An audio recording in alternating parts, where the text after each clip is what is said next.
Stupid pump. Mike Rashid original.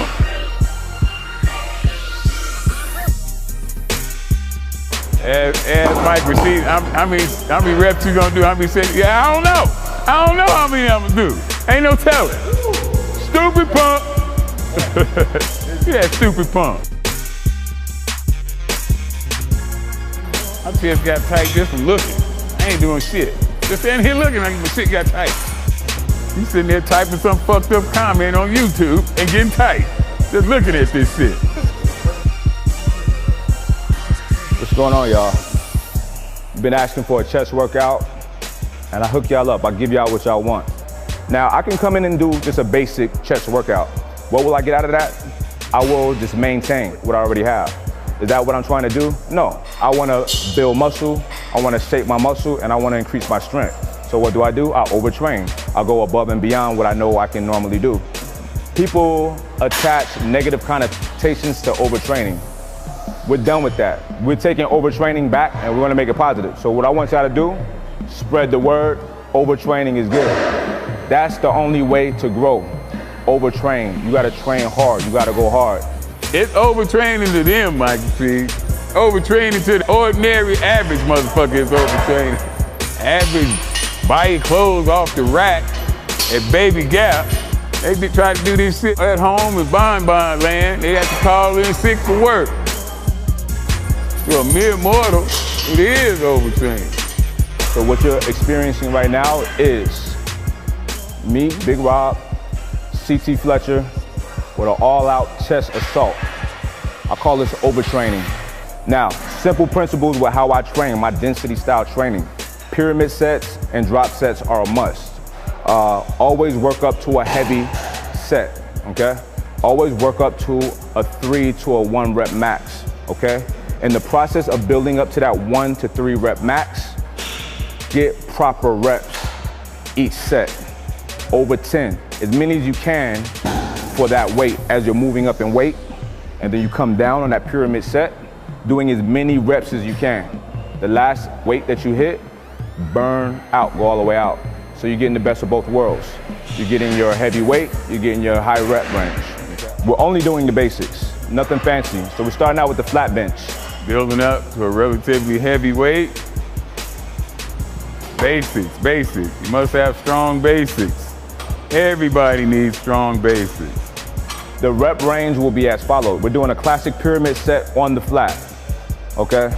First set, 135 at 15. Second set, 225 at 10. Third, 315 at 10. Fourth, 405 for 3. Fifth, 315 for 8. We're basically coming down the pyramid. We're doing as many reps as we can. So 8 for 315, and then 225, I believe around 17 reps. We were going very fast, so basically we weren't taking breaks. So when I hit my set, Rob hits his set, and then I go right back to my set. It's kind of like time under tension. You're not really getting a chance to rest that much. We prefer to train like this. It's harder, it's more difficult. However, it makes you stronger. My body responds to that type of training very well. You gotta try different things to see what your body responds to. Pause reps, not for the weak of heart, not for the weak of mind. On the first set of 315, I did pause reps. So if you notice, it's a pause, press, pause, press. So I'm not bouncing it, there's no momentum. It's all power, okay? Pause it on your chest, shoot it straight up. No short strokes. We call it short strokes. None of that. That don't count. That don't count at all. Touch your chest, explode all the way up. Lock them out. When you're training chest, bench press, incline press, you do those properly, that's really all you need, okay? Still, 30 years later, ain't nothing sweeter than the sound of a couple 45 slapping together. So we move to the incline press. First set, 315. Max reps, go to failure. Rack it, drop off 90 pounds, drop off a plate off each side, 225 to failure. Drop off another 90 pounds, 135. It's so funny because 135 is so light, but it feels so heavy when you come down from 315 and 225. So we try to rep out as many as we can. How many you gonna do, Rob? Until you can't do no goddamn more? At this point, the number of the reps is pointless. We don't care. We're going to complete failure, go into muscle failure, that's it. So I could say 4 reps or 5 reps, but if I'm not failed at 5 reps and I rack it, my mission was not accomplished. How many reps you gonna do? How many sets? Yeah, I don't know. I don't know how many I'm gonna do. Ain't no telling. Woo! You act like that shit hurt, Rashid. So when we're doing drop sets like this, we don't even count the reps. We're going to failure. So next, we take the big plates off of the incline press and we throw on 4 quarters on each side, 425s. Max reps, strip. Max reps, strip. Max reps is go to failure. And it's so humbling when you get down to the last plate because it's so light, but your shoulders, your chest, everything is so burnt out. You know, that's when that stupid pump comes in. Stupid pump, like my shoulders felt like I couldn't even move. Stupid pump. Big Rob and Mike Rashid have what I like to call ass chests.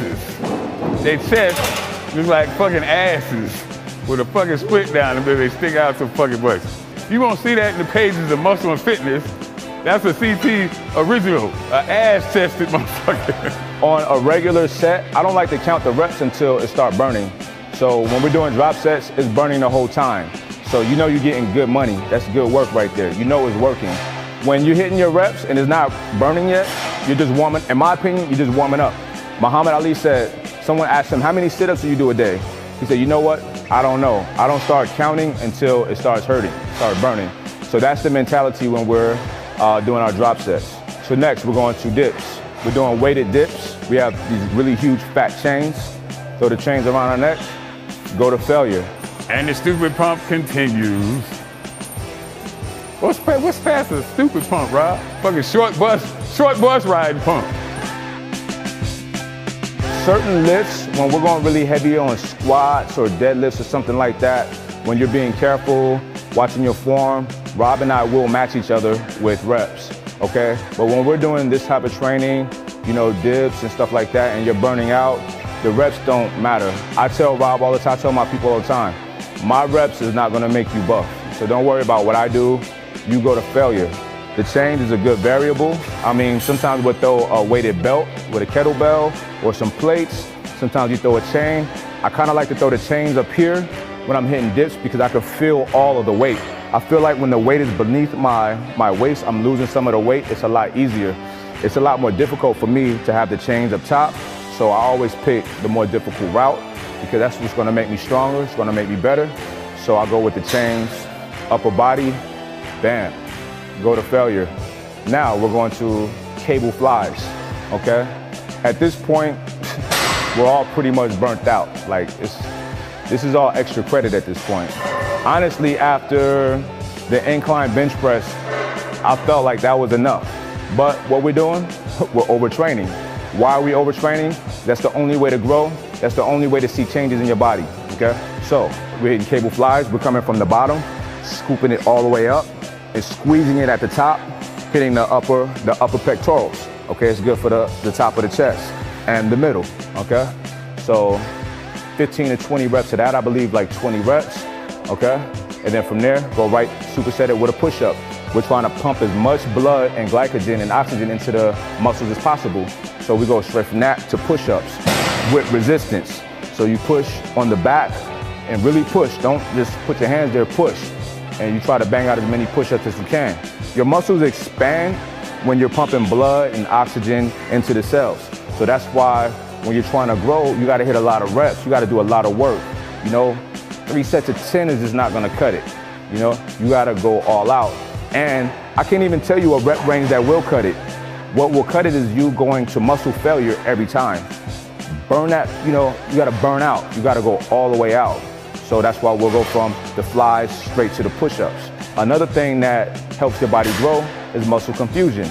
So what we do for the next set, we change the positions of the cables and we start coming down. Get it? The fuck is all that shit running across his chest, goddammit? Fuck is all them trenches and valleys and shit? It's still hitting the entire pec. Same thing. You're squeezing it at the bottom. Don't just go fast just to get your reps in. No, I want you to come all the way down and squeeze it. Give yourself like a 1 or 2 second hold. Boom. Squeeze it like that, okay? Knock out as many reps of that as possible, and then you drop and hit a different variation of push-ups, okay? In this instance, it's gonna be touch hands. So you put your hands fairly wide, push up, and slowly touch the hand. Boom, slowly touch the hand. That's one. You touch each hand, that's 1 rep, okay? And then if you still got more in you, when you can't do that, that's too difficult, then just hit regular push-ups. Pumping that blood into that and that oxygen into those muscles. That's how it grows. You expand those cells, that's how it grows. It takes a lot of reps for this, okay? Mike Rashid always trying to throw some shit in the game, ain't he, Big Rob? He's always trying to put some shit in the game. Always trying to outdo himself. Let me think, how can I make this shit harder on myself? Well, all you motherfuckers looking for the easy way out, Mike Rashid over here trying to make it harder. And that is why he look like he do and you look like you do. I'm always coming up with new games to play when training. So I always like to finish off each workout with a finisher. And today, the finisher is last man standing push-ups.